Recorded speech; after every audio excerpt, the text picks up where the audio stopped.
പറയൂ എന്നൊക്കെ പറഞ്ഞുകൊണ്ട് വെല്ലുവിളിച്ചു നമ്മുടെ നേതാക്കന്മാർ, ഉസ്താദുമാരെ. ഇത് ഈ കാര്യത്തിൽ മാത്രമല്ല.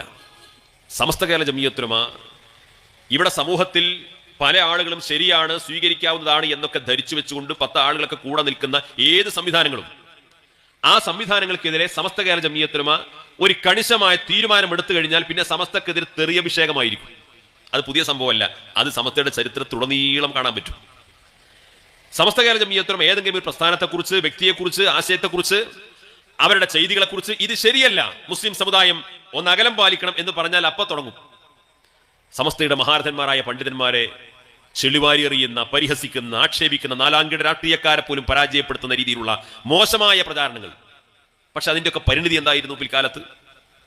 സമസ്ത കേരള ജംഇയ്യത്തുൽ ഉലമ പറഞ്ഞത് തന്നെയാണ് ശരി എന്ന് സമർത്ഥിക്കാത്ത, എന്ന് ബോധ്യമാകാത്ത ഒരു തീരുമാനം പോലും ചൂണ്ടിക്കാണിക്കാൻ ഈ 100 വർഷ കാലയളവിനിടയിൽ കാണാൻ സാധിക്കില്ല. ഈ അടുത്ത കാലത്തുണ്ടായ ഒരു സംഭവമാണ് ആലുവ ത്വരീഖത്തിനെതിരെ. ആലുവ ത്വരീഖത്ത് എന്ന് പറയാൻ പാടില്ല, എന്തായാലും അവിടെ യൂസുഫ് സുൽത്താൻ എന്ന പേരുള്ള ആലുവയിലുള്ള ഒരു വ്യക്തി ഇങ്ങനെ ഒരു സംഭവമായിട്ട് പുറത്തു വന്നു. 6 വർഷത്തിന് ശേഷമാണ്, ഇതുമായി ബന്ധപ്പെട്ട അന്വേഷണങ്ങൾക്കും ചർച്ചകൾക്കും ഒടുവിൽ 6 വർഷത്തിന് ശേഷമാണ് സമസ്ത കേരള ജംഇയ്യത്തുൽ പറഞ്ഞു ഇത് പിഴച്ചതാണ്, ആരും ആ വഴിക്ക് പോകരുതെന്ന് പറഞ്ഞു. നിങ്ങൾ പലർക്കും ഓർമ്മയുണ്ടാകും, സമസ്ത അതിനെതിരെ ഒരു തീരുമാനമെടുത്ത് പ്രഖ്യാപിച്ച സമയത്ത് അന്നത്തെ സമസ്തയുടെ സമുന്നതരായ നേതാക്കന്മാർക്കെതിരെ, പണ്ഡിതന്മാരും സാധാരണ പ്രവർത്തകരൊക്കെ പോകട്ടെ, സമുന്നതരായ നേതാക്കൾക്കെതിരെ വലിയ തോതിലുള്ള തെറിയാഭിഷേകങ്ങളും ദുരാരോപണം ഉന്നയിച്ചുകൊണ്ട് സംഘടനാ പ്രവർത്തകർക്കിടയിൽ വലിയ തോതിലുള്ള ആശയക്കുഴപ്പം സൃഷ്ടിച്ചുകൊണ്ട് വലിയ തോതിലുള്ള പ്രതികാര ബുദ്ധിയോടുകൂടിയാണ് അവർ പെരുമാറിയത്. 6 വർഷം തീരുമാനമെടുക്കാൻ സമയമെടുക്കേണ്ട കാര്യമില്ല. പക്ഷെ സമസ്തയുടെ പ്രത്യേകത, നിരന്തരമായ ചർച്ചയിലൂടെയും അന്വേഷണത്തിലൂടെയും ഏതെങ്കിലും തലത്തിൽ ഇതൊക്കെ നല്ല രീതിയിൽ മുന്നോട്ട് കൊണ്ടുപോകാനുള്ള എന്തെങ്കിലും സാധ്യതയുണ്ടെങ്കിൽ ആ സാധ്യതയെല്ലാം ആരാഞ്ഞ് ഒരു നിലയിലും നല്ല രീതിയിൽ മുന്നോട്ട് പോകുന്നില്ല എന്ന് ഉറപ്പുവരുത്തുമ്പോഴാണ് പിന്നെ കടുത്ത തീരുമാനത്തിലേക്ക് വരാറുള്ളത്. 6 വർഷത്തിന് ശേഷം സമസ്ത ഖണ്ഡിതമായിട്ട് പ്രഖ്യാപിച്ചു, ഇതൊന്നും സുന്നത്ത് ജമാഅത്തിന്റെ ആശയാദർശങ്ങൾക്ക് യോജിച്ചതല്ല, മുസ്ലിം ബഹുജനങ്ങൾ അതിൽ നിന്ന് വിട്ടു നിൽക്കണം. വലിയ പ്രതിഷേധമായിരുന്നു, വലിയ എതിർപ്പായിരുന്നു, വലിയ പ്രതികാര സ്വഭാവത്തിലായിരുന്നു പെരുമാറ്റങ്ങൾ. അതിൽ പെട്ടുപോയ പല പ്രഭാഷകരും സമസ്ത കേരള ജംഇയ്യത്തുൽ ഉലമയുടെ പണ്ഡിതന്മാർക്കെതിരെ ഉന്നയിച്ച ദുരാരോപണങ്ങൾ, വൃത്തികെട്ട ഭാഷയിൽ അവരുടെ പ്രഭാഷണങ്ങൾ, അവരുടെ രചനകൾ ഇന്നും കേൾക്കാൻ സാധിക്കും. ആ വിഭാഗത്തിന് ഇപ്പം എന്താ സംഭവിച്ചത്?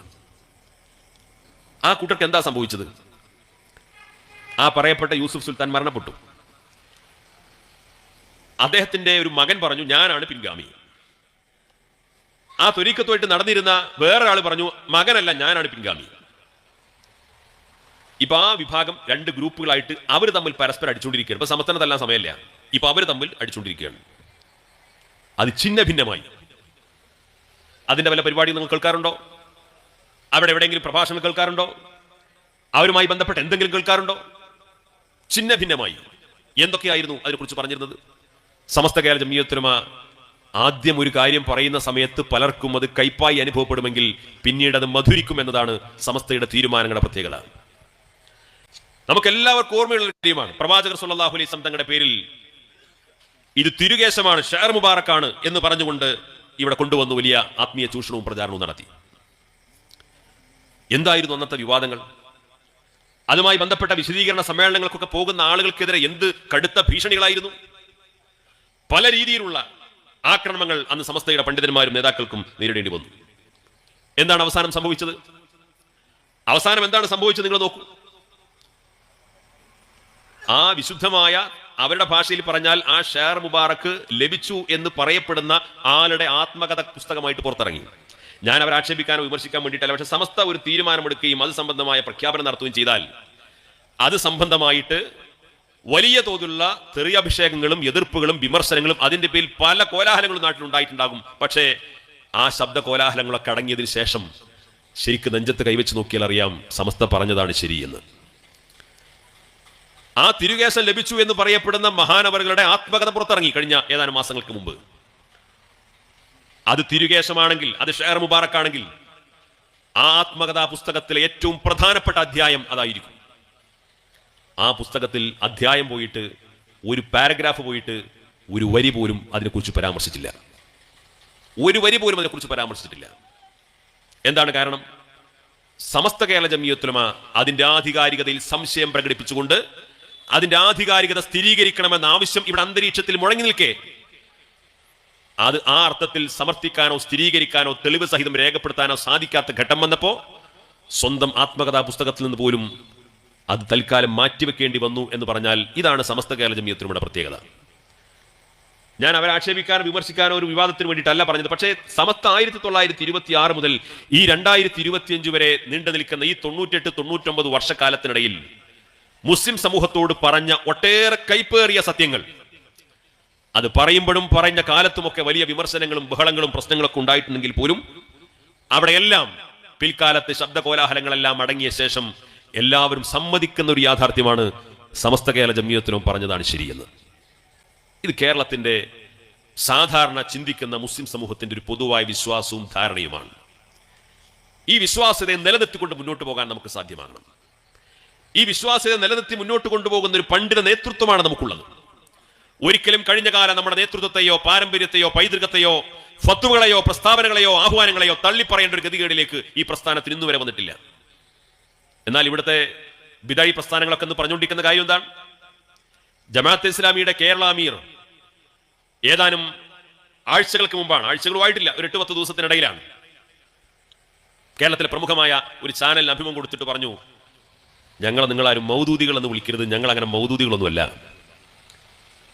ജമാഅത്തെ ഇസ്ലാമി സ്ഥാപിച്ചത് അബുൽ ആല മൗദൂദിയാണെന്ന് ശരി, പക്ഷേ അബുൽ ആല മൗദൂദിയുടെ പല ആശയങ്ങളും ഞങ്ങൾക്ക് യോജിപ്പില്ല, അതുകൊണ്ട് ഞങ്ങളെ മൗദൂദികൾ എന്ന് വിളിക്കരുത്. ഇത് ജമാഅത്തെ ഇസ്ലാമിൽ നിന്ന് പുറത്താക്കപ്പെട്ട ആളല്ല പറയണത്, ജമാഅത്തെ ഇസ്ലാമിൽ നിന്ന് രാജിവെച്ച ആളല്ല പറയുന്നത്. ഇന്നും ജമാഅത്തെ ഇസ്ലാമിയുടെ അമീറായിട്ടുള്ള വ്യക്തിത്വമാണ് പറയുന്നത്, അബുൽ ആല മൗദൂദിയുമായിട്ട് ഞങ്ങൾക്ക് അഭിപ്രായ വ്യത്യാസമുണ്ട്, അദ്ദേഹത്തിന്റെ എല്ലാ ആശയങ്ങളും ഞങ്ങൾക്ക് യോജിപ്പില്ല.